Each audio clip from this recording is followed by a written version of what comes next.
Friends, welcome to profound education. आज की इस वीडियो में हम दिसंबर 2018 का जो क्वेश्चन पेपर कर रहे थे तो उसके लास्ट 2 क्वेश्चंस जो फर्स्ट ब्लॉक के आए हुए हैं वो देखेंगे। सो यहाँ पर ये सेकंड का बी पार्ट है। जो क्वेश्चन आपका है, इफ़ ए आपको एक मैट्रिक्स गिवन है, शो करना है कि A is row equivalent to I3। इसको ए को I3 बनाना है एक तरह से। तो यहाँ पर सॉल्यूशन हम कैसे करेंगे, आपको इसने बोला नहीं है कि किस तरीके से करना है, तो हम यहाँ पर ऑपरेशंस का यूज़ करेंगे। तो स्टार्ट करते हैं। ए मैट्रिक्स पहले लिख लेंगे, जैसे मैंने आपको इसमें टेक्निक बताई है कि आपने उस तरीके से उसको सॉल्व करते हुए चलना है। तो स्टार्ट करते हैं वही टेक्निक। सबसे पहले वाला नंबर को 1 बनाना है, फर्स्ट रो के फर्स्ट एलिमेंट को, एंड उसके नीचे वाले एलिमेंट 0 होने चाहिए। तो ये तो 1 है ही, ये भी 0 है, तो मुझे बनाना होगा 0 2 को। तो इसके लिए मैंने ऑपरेशन यहाँ यूज़ किया है R3 change to R3 minus 2 times of R1। तो इसलिए मेरी रो 3 चेंज हो गई, तो मेरे को मिला 2 माइनस 2 का 0, -1 माइनस 2, तो ये हो जाएगा माइनस का 3, 7 माइनस 3 इंटू 2 6, तो ये हो जाएगा 1।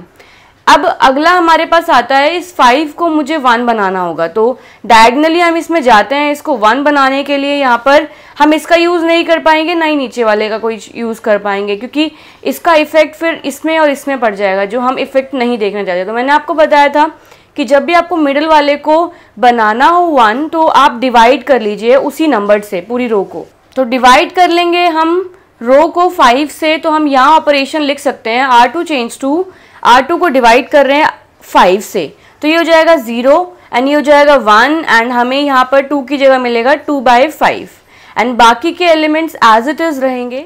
अब इसके बाद हमारे पास ये 1 हो गया है, इस 1 के ऊपर एंड नीचे वाले एलिमेंट को 0 करना है। तो हमारे पास डायरेक्ट यही टेक्निक है कि जिसको 0 करना होता है उसके मिडिल वाले की हेल्प से हमें उसे 0 करना होगा। तो 1 माइनस 1 तो 0 हो जाएगा, तो R1 में ये चेंज हो जाएगा, एंड R3 में चेंज करने के लिए R3 प्लस करेंगे क्योंकि ये ऑलरेडी नेगेटिव है, तो प्लस 3 टाइम्स ऑफ R2। तो ये भी हमने R2 की हेल्प से इनको चेंज कर लिया, तो ये दोनों 0 हो जाएंगे। ये मत भूलना, आपको हर एक रो 3 और रो 1 में चेंज करना होगा। तो मेरे पास ये एलिमेंट आएगा 13/5 एंड ये एलिमेंट आएगा 11/5। देन अब हमारे पास इसको हमें 0 करना है। तो डायरेक्ट वही तरीका है जो मैंने आपको बताया था कि इसके केस में और इसके केस में आप हमेशा डिवाइड कर दीजिए नंबर को। तो इसको मैं किससे डिवाइड करूँगी कि मेरा ये कैंसिल आउट होके मुझे 1 मिल जाएगा।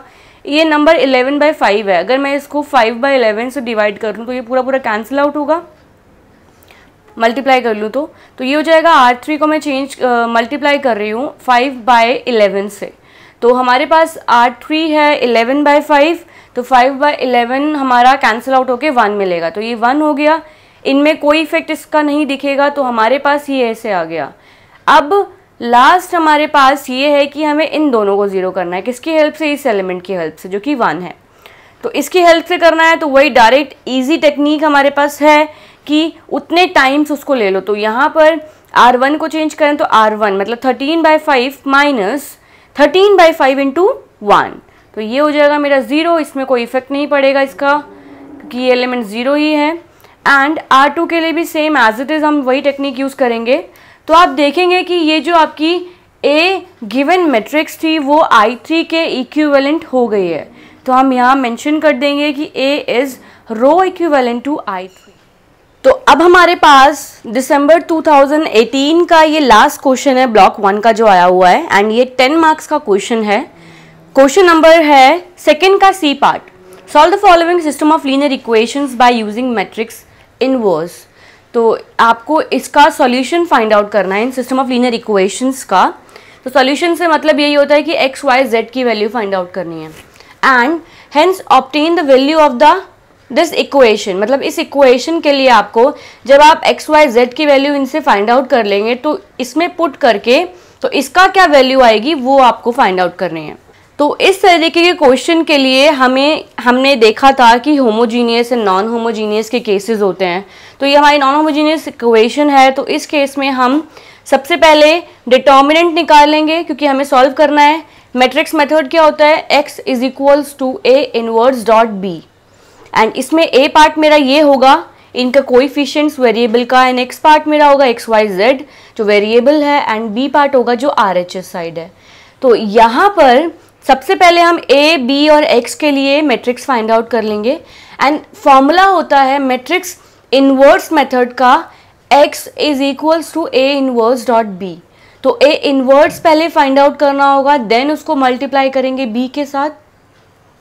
तो देखते हैं सॉल्यूशन। a इनवर्स के लिए सबसे पहले आप देखिए कि जो ये मैट्रिक्स है क्या वो इन्वर्टेबल है भी।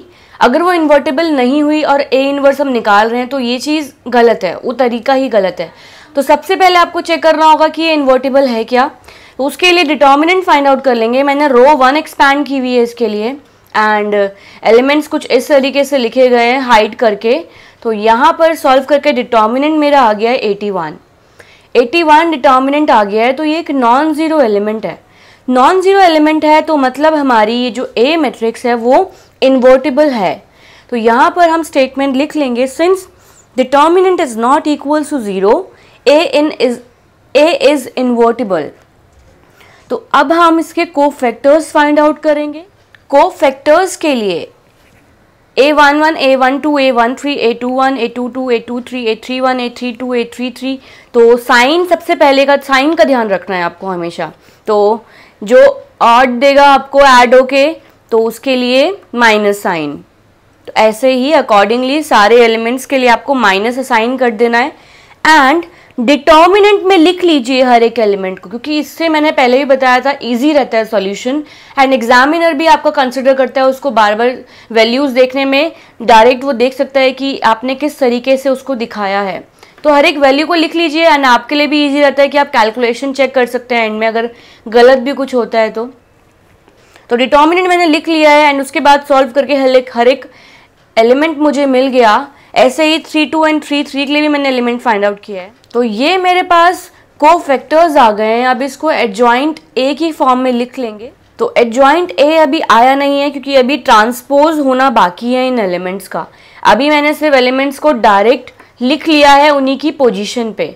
तो पोजीशन पे अभी ये लिखे गए हैं, तो जब ट्रांसपोज कर लेंगे तब वो एडजॉइंट ए हो जाएगा हमारा। तो ट्रांसपोज करने के बाद मेरे पास एडजॉइंट ए की मैट्रिक्स आई, ये रो को कॉलम कर देना है हर एक रो को। तो ये हो गया हमारे पास adjoint a, and inverse method use करने के लिए हमें ए इन्वर्स निकालना है। तो ए इन्वर्स के लिए फॉर्मूला हमें पता है 1 bye determinant of A and multiply होगा एडजॉइंट ए के साथ। तो ये हमारे पास डिटर्मिनेंट आया था 81, एंड ये आई हमारी एडजॉइंट ए की मैट्रिक्स। तो ये हमारा हो गया ए इन्वर्स। अब मैट्रिक्स मेथड से डायरेक्ट फॉर्मूला पुट करके मैट्रिसेस को पुट करके सॉल्व कर लेते हैं। अभी मैं यहाँ पर डिवाइड नहीं कर रही हूँ क्योंकि इससे कैलकुलेशन बड़ी हो जाएगी। पहले मैं मैट्रिक्स को b से मल्टीप्लाई कर लूँगी, देन मैं डिवाइड करूँगी 81 से। आप भी यही कीजिए क्योंकि कैलकुलेशन हमें ज़्यादा नहीं करनी है, कम कोशिश करनी है हमें कि कैलकुलेशन कम से कम हो एग्जाम में। तो यहाँ पर x is equals to A inverse dot B आप लिख लेंगे, एंड मैट्रिक्स कुछ इस तरीके से आएंगी। अब हमें इसको सॉल्व करना है। तो ये हो जाएगा 3/3 की मैट्रिक्स, ये हो जाएगा 3/1 की मैट्रिक्स। तो हमें जो रिजल्टेंट मैट्रिक्स होगी वो किस की बनेगी, 3/1 की बनेगी, क्योंकि उसका फर्स्ट एलिमेंट और इसका लास्ट वाला ऑर्डर हमें 3/1 देगा। तो 3/1 के लिए मैट्रिक्स बनेगी फर्स्ट रो फर्स्ट कॉलम, आगे कोई कॉलम है तो आगे के एलिमेंट्स बनेंगे। जैसे मैंने आपको बताया 3/1 की बनेगी मैट्रिक्स। तो सॉल्व करके मल्टीप्लाई कर लिया, 3 2 6 पॉजिटिव का हो जाएगा, 26 इंटू 6 156, 19 इंटू 0 0। तो ऐसे ही बाकी के एलिमेंट्स मैंने फाइंड आउट कर लिए हैं। तो हमारे पास सॉल्व करके आया 1/81 का 162 माइनस 162 एंड 0। तो ये एलिमेंट्स मुझे मिले। डिवाइड कर लेंगे अब 81 से डिवाइड कर लिया तो 2 माइनस 2 एंड 0 आया, एंड देयरफॉर हम यहाँ लिख सकते हैं कि एक्स वाई जेड की वैल्यू हो गई 2 माइनस 2 एंड 0। अब उसने लास्ट हमें बोला था कि आपको फाइंड आउट करनी है इसके लिए भी वैल्यू। तो एक्स वाई जेड की वैल्यू आ गई है, वो पुट कर लेंगे हम यहाँ पर एक्स वाई जेड की जगह पे। तो हमारे पास सॉल्व करके आया 10।